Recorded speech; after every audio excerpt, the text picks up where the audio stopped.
Afrique Sport, la matinale du dimanche, c'est parti et nous la débutons comme toujours en Afrique du côté de l'Algérie.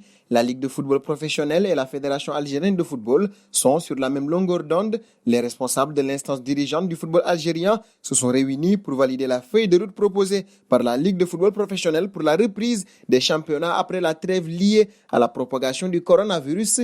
À en croire le buteur, cette feuille de route propose la reprise des championnats de Ligue 1 et de Ligue 2 dès la levée du confinement et après une période de préparation de 5 à 6 semaines. 8 semaines seront ensuite dédiées au déroulement de l'ensemble des journées restantes de la saison 2019-2020. S'en suivra une période de repos d'une semaine pour les joueurs, puis un repos actif d'un mois avant le début de la nouvelle saison 2020-2021. Parlons désormais de Youssef Belaïli. Sa première aventure dans le golf est loin d'être une déception. L'international algérien a mis sa patte au milieu de terrain d'Al Ahly, des performances qui ne sont pas passées inaperçues. Depuis quelques jours, des rumeurs d'un transfert circulent. Elles sont devenues plus insistantes dans la période où il y avait une certaine mésentente entre Belaïli et sa direction concernant des salaires impayés. De façon officielle, Al Ahly s'est exprimé sur le sujet. Durant les dernières semaines, il y a eu beaucoup de choses qui se sont dites concernant le départ de certains joueurs, a ainsi précisé le président d'Al Ahly. Mais j'ai envie de préciser que seul l'entraîneur de l'équipe est habilité à prendre ce genre de décision. Il n'y a rien de cela pour l'instant, a-t-il déclaré. Rien de bien clair autour de ce dossier. Nous passons à un autre dossier, celui de Christian Luendama. Ce dernier se plaît en Premier League. La muraille congolaise figure d'ailleurs sur les tablettes d'Aston Villa, qui est déjà passé à l'action pour l'enrôler cet été. Selon les informations du journal Star, les Villains auraient fait une première offre au club d'Istanbul de l'ordre de 13,5 millions d'euros pour recruter la star de la défense congolaise, mais les dirigeants turcs ont repoussé l'offre qu'ils ont jugée insuffisante financièrement. Le club anglais devrait revenir à l'assaut.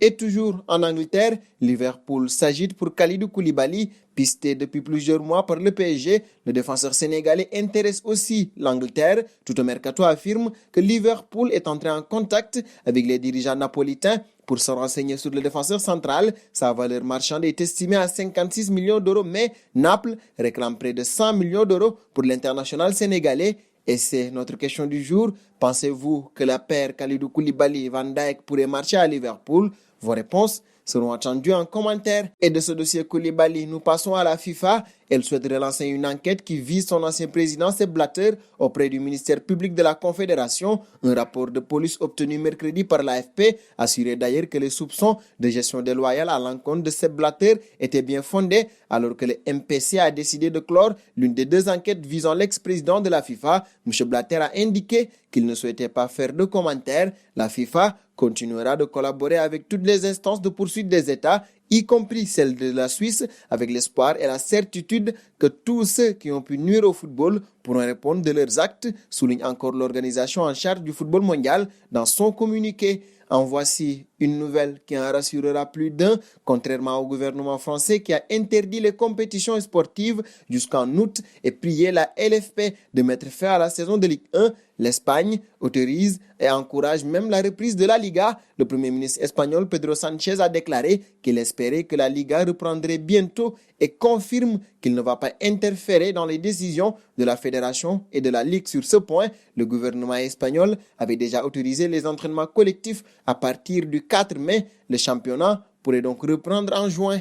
Nous parlons désormais d'une reprise imminente de la Liga avec le Real Madrid qui s'y prépare. Le club aurait coché la date du 11 mai comme retour potentiel à l'entraînement de l'équipe première à son complexe de Valdebebas. Selon les informations de Marca, les dirigeants du club madrilène sont en communication constante avec la Liga, la RFEF et les autorités sanitaires compétentes au sujet d'un éventuel retour. Certaines restrictions seront levées par le gouvernement espagnol ce week-end dans le cadre d'un assouplissement mineur des mesures imposées en raison de la pandémie de coronavirus.